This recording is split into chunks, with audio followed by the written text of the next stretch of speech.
জীবন হয়তো এই পথটার মতোই, কোথাও ভাঙা, কোথাও কঠিন, আবার কোথাও অজানা। তবু আমরা হেঁটে চলি, কারণ পথের শেষে কি আছে তা জানার কৌতূহল কখনো শেষ হয় না। গতকাল এই জায়গায় এসে মনে হচ্ছিল প্রকৃতি যেন কিছু বলতে চায়।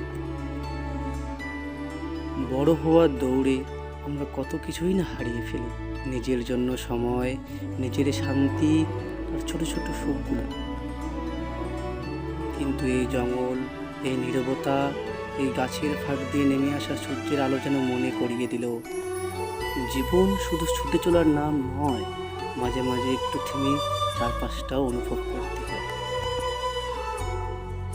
প্রকৃতি এখনো সুন্দর, শুধু মাঝে মাঝে বাস্তবতা থেকে বেরিয়ে একটু তাকিয়ে দেখতে হয়।